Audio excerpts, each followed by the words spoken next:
आज हम लोकतांत्रिक राजनीति सत्ता की साझेदारी लेसन नंबर 1 पढ़ेंगे। सत्ता की साझेदारी। सबसे पहले हमें ये जानना होगा कि सत्ता की साझेदारी क्या होती है।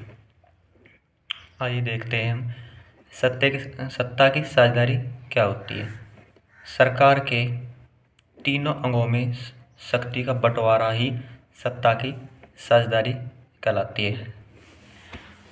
आपको पता होगा कि भारतीय सरकार के 3 अंग हैं। नंबर 1 विधायिका,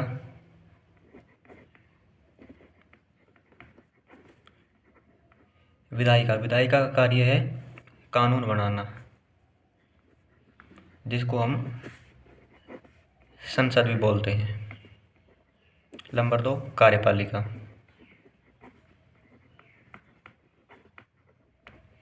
कार्यपालिका का कार्य है संसद द्वारा बनाए गए कानूनों को लागू करवाना। नंबर 3 न्यायपालिका, नंबर 3 न्यायपालिका। न्यायपालिका का कार्य है जो लोग कानून के अनुसार कार्य न करें उनको सजा देने का कार्य न्यायपालिका होता है। तो इससे स्पष्ट होता है कि न्यायपालिका का कार्य कानून बनाना होता है, उन कानून लागू करवाना कार्यपालिका का कार्य है, और जो व्यक्ति कानूनों के अनुसार कार्य न करे उनको सजा देने का कार्य न्यायपालिका होता है। तो यहाँ पर स्पष्ट होता है कि यहाँ पर सत्ता की साझेदारी स्पष्ट रूप से झलकती है। सत्ता की साझेदारी, अगर सत्ता की साझेदारी नहीं होगी तो किसी एक व्यक्ति के हाथों में सरकार का संपूर्ण कार्य होगा तो वह तानाशाह या एक राजतंत्र, जिसमें पहले के ज़माने में जब राजा हुआ करते थे तो राजा को चुनने के लिए कोई वोट तो होता नहीं था। वोट नहीं होता तो राजा अपनी इच्छा अनुसार कार्य करता था, चाहे वह जनता के हित में हो या हित में नहीं हो। दूसरा, सत्ता की साझेदारी इसलिए भी आवश्यक है, सत्ता की साझेदारी इसलिए भी आवश्यक है कि भारत में विभिन्न धर्म, विभिन्न समुदाय, विभिन्न जाति के लोग रहते हैं कि उनको सत्ता या सरकार में बराबर हिस्सेदारी हो सके।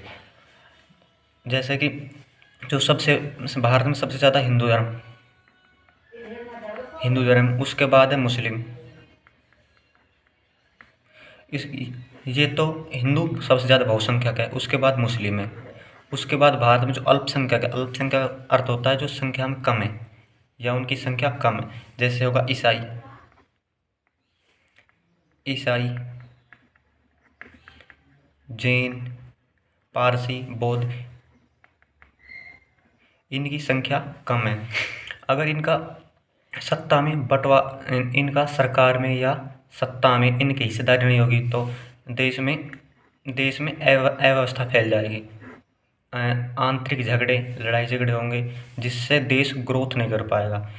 किसी भी देश के ग्रोथ के लिए आवश्यक है कि जो देश में विभिन्न समुदाय, विभिन्न जाति, विभिन्न धर्म के लोगों का सरकार या सत्ता में बराबर की हिस्सेदारी होना ही सत्ता की साझेदारी कहलाती है। आइए फिर देखते हैं सरकार के तीन अंग कौन कौन से हो गए। विधायिका, कार्यपालिका व न्यायपालिका। सरकार के तीनों अंगों में शक्ति का बंटवारा ही सत्ता की साझेदारी कहलाती है। जैसे विधायिका का कार्य क्या है? कानून का निर्माण करना या कानून बनाना। नंबर 2 कार्यपालिका का क्या कार्य है? कानूनों को लागू करना। जबकि न्यायपालिका का कार्य कानूनों के अनुसार कार्य न करने वाले व्यक्ति को सजा देना या दंड देना न्यायपालिका कार्य है। अब हम बेल्जियम व श्रीलंका में सत्ता के साझेदारी को लेकर टकराव व झगड़ों को समझने का प्रयास करते हैं। सबसे पहले हम बेल्जियम में सत्ता की साझेदारी को समझते हैं। बेल्जियम में सत्ता के साझेदारी को लेकर क्यों झगड़े थे या क्यों तनाव थे या वहाँ पर क्यों टकराव होते थे बार बार। बेल्जियम एक यूरोप का एक छोटा सा देश है। आपको पता ही होगा कि एक यूरोप महाद्वीप है जो क्षेत्रफल के हिसाब से 5वां नंबर का है। यूरोप महाद्वीप का एक छोटा सा देश बेल्जियम है, बेल्जियम, जिसका क्षेत्रफल हरियाणा से भी छोटा है। हरियाणा का क्षेत्रफल 44,212 वर्ग किलोमीटर है। इसकी सीमाएं यूक्रेन, नीदरलैंड व जर्मनी से लगती हैं, जिसकी जनसंख्या लगभग 1 करोड़ है। 1 करोड़ है। इस छोटे से देश में बहुजातीय संरचना है। बहुजाति क्या होती है कि विभिन्न जाति के लोग, जैसे भारत है, भारत में मुस्लिम है, हिंदू, जैन, सिखाई, ईसाई, पारसी इत्यादि, इन्हीं को हम बहुजाति संरचना कहते हैं। देश की कुल जनसंख्या का 59% या लगभग 60% हिस्सा फ्लेमिश इलाकों में रहता है, और जो कि डच भाषा बोलता है। वह शेष जनसंख्या लगभग 40% वेलोनिया क्षेत्र में रहता है और फ्रेंच भाषा बोलता है। जबकि राजधानी बेल्जियम की राजधानी ब्रुसेल्स में 80% फ्रेंच बोलते हैं और 20% डच भाषा बोलते हैं। अल्पसंख्यक फ्रेंच भाषा के लोग ज़्यादा ताकतवर व आर्थिक तौर पर समृद्ध थे, जिस कारण डच भाषा के लोग नाराज थे। यह नाराजगी 1950 से 60 के दशक में ज़्यादा थी और ज़्यादा टकराव ब्रुसेल्स राजधानी में था। इस डच भाषा के लोग संख्या में ज़्यादा था, लेकिन धन के मामले में बहुत कमज़ोर थे। सबसे पहले हम एक बार बेल्जियम का मैप को देखते हैं और फिर समझने का प्रयास करते हैं। कुछ इस प्रकार का बेल्जियम का मैप है। जो ये ऊपर वाला हिस्सा इस क्षेत्र में तो डच, जो कि 59% डच भाषा बोलती थी। ये हिस्सा डच भाषा बोलने वालों का है, जो कि लगभग 59% है ये वाला हिस्सा, ये। और बाकी नीचे जो हिस्सा बचा वो 60% लगभग 40% था वेलोनिया में फ्रेंच भाषा बोलते थे, फ्रेंच भाषा। जनसंख्या के हिसाब से देखा जाए तो डच वालों की संख्या ज़्यादा थी, क्योंकि वे लगभग 60% है, और जनसंख्या के हिसाब से कम फ्रेंच भाषा के लोग थे। कुछ इस क्षेत्र में कुछ जर्मन लोग भी थे, और मुख्य तनाव का कारण था बेल्जियम की राजधानी ब्रुसेल्स में डच तो थे 20% और फ्रेंच थे 80%। बेल्जियम की राजधानी ये ब्रुसेल्स में डच 20% व फ्रेंच थे 80%। लेकिन कुल जनसंख्या जो बेल्जियम की कुल आबादी थी उस आबादी में 60% डच थे और बाकी 40% फ्रेंच थे। लेकिन उनकी जो विकास के तौर पर देखा जाए तो, या उनकी सत्ता में हिस्सेदारी या सरकार में हिस्सेदारी, या उनके लोगों की सरकार में हिस्सेदारी बहुत कम थी। उनकी बजाय जो संख्या में कम थे फ्रेंच लोग, उनकी संख्या ज़्यादा थी, जो कि अल्पसंख्यक थे। इनकी सत्ता में साझेदारी होने के कारण बेल्जियम में सत्ता का संघर्ष लगातार बना रहा, और सत्ता का संघर्ष को लेकर बेल्जियम की राजधानी ब्रुसेल्स में यह संघर्ष और भी ज़्यादा था। ब्रुसेल्स में 80% थे और डच थे 20% थे। अब जो फ्रेंच थे ये इधर जनसंख्या में ज़्यादा थे और डच थे कम, लेकिन जनसंख्या में कम होने के बावजूद भी इनके पास आर्थिक उन्नति, अच्छी शिक्षा के कारण इनका आर्थिक व राजनीतिक सामाजिक विकास हो रहा था। लेकिन इस बात को लेकर जो फ्रेंच थे, जो बहुसंख्यक थे जनसंख्या के हिसाब से, वे नाराज थे।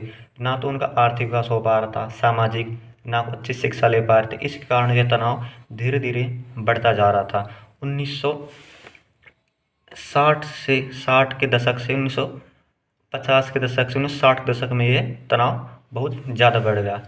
1950 के दशक का अर्थ है 1951 से लेकर 1960 तक। 60 के दशक का अर्थ है 61 से लेकर 1970 तक। इन 20 वर्षों में यह तनाव और भी ज़्यादा धीरे धीरे बढ़ता रहा। तनाव बढ़ने का एक प्रमुख कारण यह था कि डच लोगों की हिस्सेदारी कम थी और फ्रेंच लोगों की हिस्सेदारी जनसंख्या में कम होने के बावजूद भी ज़्यादा थी।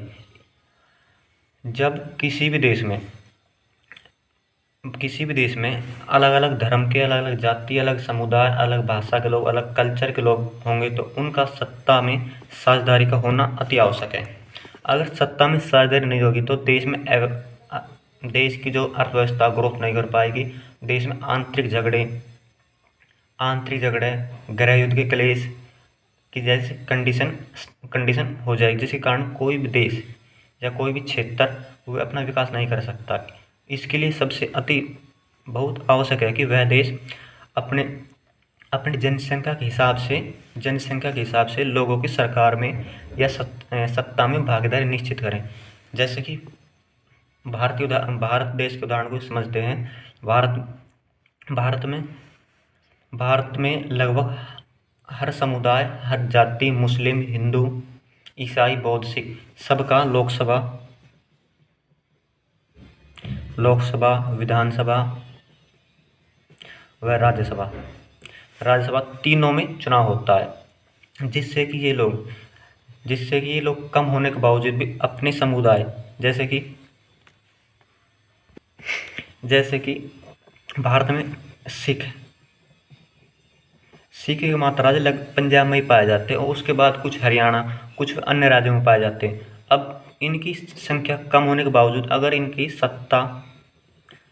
सत्ता में साझेदारी या सरकार में हिस्सेदारी नहीं होगी तो ये अपनी बात, जो संसद है जिसको हम पार्लियामेंट बोलते हैं या विधायिका बोलते हैं, उसमें इनकी बात नहीं पहुंच पाएगी और ये अपना विकास या ग्रोथ नहीं कर पाएंगे।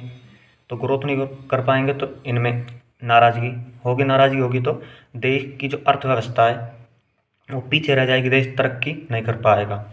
इसलिए इसी प्रकार सिख, ईसाई हो गया, जैन, इनकी संख्या में कम होने के बावजूद भी सरकार में या जो भारतीय पार्लियामेंट जिसको हम संसद बोलते हैं उसमें साझेदारी है।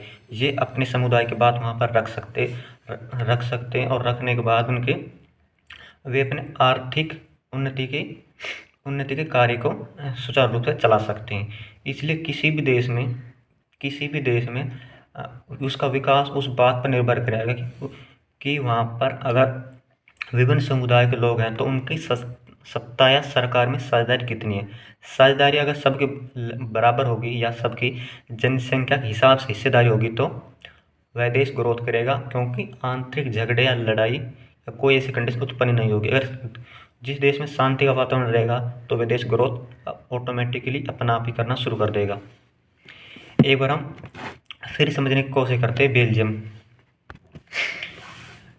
अब आपको पता चल गया होगा कि बेल्जियम यूरोप देश का एक छोटा सा देश है, जिसका क्षेत्रफल लगभग हरियाणा से भी बल्कि छोटा है और उसकी जनसंख्या हरियाणा से भी आधी है। हरियाणा जनसंख्या भी लगभग 2,75,00,000 के आसपास है और उससे भी आधी से भी कम, बल्कि 1 करोड़ जनसंख्या के आसपास ही बेल्जियम देश की जो कि जनसंख्या, इसकी सीमाएं यूक्रेन, नीदरलैंड व जर्मनी से लगती है।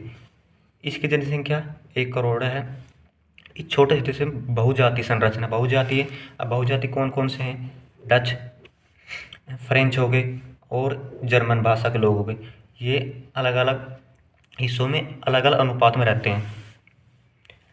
देश की कुल जनसंख्या का 59.1% के लगभग हिस्सा फ्लेमिश इलाके में रहता है।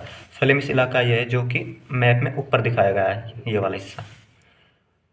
और डच फ्लेमिश इलाका में रहता है और डच भाषा बोलते हैं। शेष 40% भाग वेलोनिया हिस्सा जो मैप के नीचे वाले हिस्से में दिखाया गया है क्षेत्र में रहता है, फ्रेंच भाषा बोलते हैं। जबकि इसकी राजधानी ब्रुसेल्स में 80% फ्रेंच और 20% डच भाषा बोलते हैं। अल्पसंख्यक फ्रेंच भाषा के लोग ज़्यादा ताकतवर व आर्थिक तौर पर समृद्ध थे। आर्थिक तौर पर समृद्ध थे। जो कि फ्रेंच थे, इसकी राजधानी ब्रुसेल्स में। फ्रेंच कुल देश की आबादी से देखा जाए तो जनसंख्या में थे कम, क्योंकि जनसंख्या में कम थे, जिसके कारण उनको अल्पसंख्यक कहा गया। अल्पसंख्यक होने के बाद भी वे ताकतवर व आर्थिक तौर पर समृद्ध थे। समृद्ध होने के कारण डच भाषा के लोग नाराज थे। यह नाराजगी 1950 से 1960 में ज़्यादा थी और ज़्यादा टकराव ब्रुसेल्स राजधानी था। ब्रुसेल्स राजधानी का मुख्य कारण यही था कि फ्रेंच लोग यहाँ इसकी ब्रुसेल्स राजधानी में 80% थे, जो कि कुल बेल्जियम की जनसंख्या का 40% के लगभग था। जनसंख्या कम होने के बावजूद भी उनका आर्थिक संसाधनों पे, वह सत्ता में, सरकार में, आर्थिक विकास में, औद्योगिक क्षेत्र में उनका विकास ज़्यादा हो रहा था, शिक्षा क्षेत्र में, जिसके कारण जो डच लोग थे, ये डच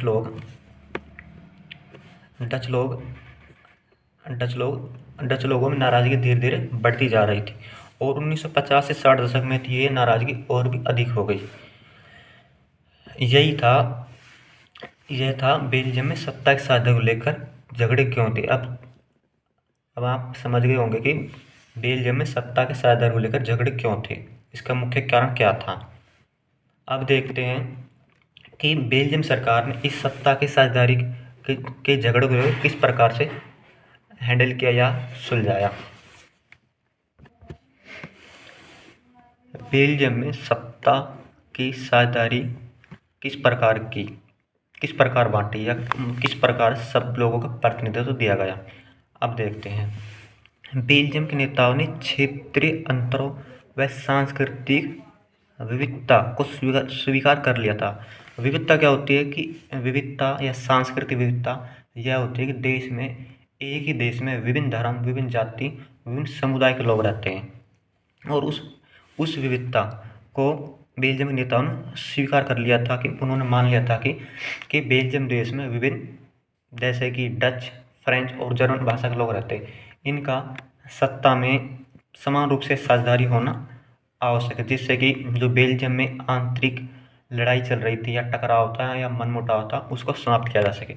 उसके लिए सरकार ने 1970 से 1993 तक उन्होंने 4 बार संविधान में संशोधन किया। संशोधन का अर्थ होता है उसमें बदलाव करना, चेंजमेंट करना, जिससे सभी लोग आपस में मिलजुल कर आपसी भाईचारे से रह सकें। देखते हैं 4 बार संशोधन क्या किया गया था। नंबर 1, बेल्जियम के संविधान में इस बात को मान लिया गया था कि केंद्र सरकार में फ्रेंच व डच भाषा के मंत्रियों की संख्या समान रहेगी। कोई कानून बनाने से पहले दोनों से पूछा जाएगा। मतलब क्या हुआ इसका, जो केंद्र सरकार मतलब बेल्जियम की राजधानी ब्रुसेल्स में 80% फ्रेंच थे और 20% डच थे। लेकिन इस बात को स्वीकार कर लिया गया था कि बेल्जियम की राजधानी ब्रुसेल्स में दोनों समुदायों का हिस्सेदारी बराबर होगी, यानी कि 50% फ्रेंच और 50% डच होंगे। कोई भी कानून बनेगा तो इन दोनों समुदायों से पूछा जाएगा। अगर कोई समुदाय अपनी नाराजगी पेश करता है तो वह कानून रद्द हो जाएगा। नंबर 2, सरकार ने सारी शक्तियाँ राज्य सरकार और केंद्र सरकार में विभक्त कर दी। जिस प्रकार भारत में केंद्र सरकार पास अलग शक्तियाँ होती है, राज्य सरकार पास अलग शक्तियाँ होती है। केंद्र सरकार राज्य सरकार के मामलों में हस्तक्षेप नहीं करती है, ठीक उसी प्रकार राज्य सरकार भी केंद्र सरकार के मामलों में हस्तक्षेप नहीं करती। इसी प्रकार बेल्जियम ने भी शक्ति को बंटवारा कर दिया, शक्ति का विकेंद्रीकरण कर दिया। राज्य सरकार व केंद्र सरकार में शक्तियों को बांट दिया। नंबर 3, ब्रुसेल्स में एक अलग सरकार गठन किया गया और दोनों समुदायों के समान प्रतिनिधित्व दिया गया। मतलब वही कि ब्रुसेल्स राजधानी में दोनों समुदाय डच और फ्रेंच भाषा के लोगों को बराबर प्रतिनिधित्व दिया गया, यानी कि बराबर कैंडिडेट वहाँ की पार्लियामेंट या वहाँ की संसद में होंगे। अगर मान लो कुल 100 प्रतिनिधित्व या MP या MLA जाएंगे तो उसमें से 50 तो होंगे डच भाषा वालों के और 50 होंगे फ्रेंच भाषा बोलने वाले लोग होंगे, ताकि दोनों समुदाय अपनी बात बराबर तरीके से रख सके, दोनों में कोई मनमुटाव या टकराव की स्थिति उत्पन्न न हो। नंबर 4, राज्य सरकार व केंद्र सरकार के अलावा एक सामुदायिक सरकार का गठन किया गया। इस सरकार को एक ही भाषा बोलने वाले लोग चुनते हैं। अब फ्रेंच, डच, जर्मन लोग जहाँ भी रहे उनकी सरकार में भागीदारी बराबर रहेगी। इसका अर्थ यह हुआ कि जैसे ये मान लो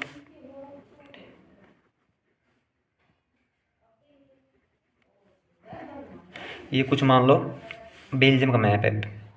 बेल्जियम के इस हिस्से में जर्मन लोग रहते हैं। अब जर्मन लोग रहते हैं तो सामुदायिक सरकार का अर्थ हुआ कि इस क्षेत्र में केवल जर्मन प्रत्याशी या जर्मन उम्मीदवार खड़ा होगा। जर्मन उम्मीदवार जीतने के बाद संसद में या केंद्र सरकार में जाएगा, इन लोगों की बात रखेगा, जिससे कि ये संख्या में कम होने के बावजूद भी इनका सरकार में बराबर हिस्सेदारी हो सके या सत्ता में बराबर हिस्सेदारी हो सके। इस क्षेत्र में ना तो कोई डच चुनाव लड़ेगा, न ही कोई फ्रेंच, केवल जर्मन लोग हैं तो केवल जर्मन लोग ही यहाँ पर चुनाव लड़ेंगे और अपनी सरकार बनाने के बाद वे यहाँ जो बेल्जियम की केंद्र सरकार या जिसे भारत में केंद्रीय सरकार में संसद बोलते हैं, उसी प्रकार बेल्जियम में जो बेल्जियम की पार्लियामेंट होगी, इधर से जर्मन लोग एक अपने सदस्य को चुन के उधर पार्लियामेंट में भेजेंगे, जो जर्मन लोगों की तरफ से उनकी बात रखेगा। यहाँ पे ये बेल्जियम की सत्ता की साझेदारी का चैप्टर ख़त्म होता है। कमेंट करके बताना आपको ये लेसन कैसा लगा। इसके बाद इसके पार्ट 2 में श्रीलंका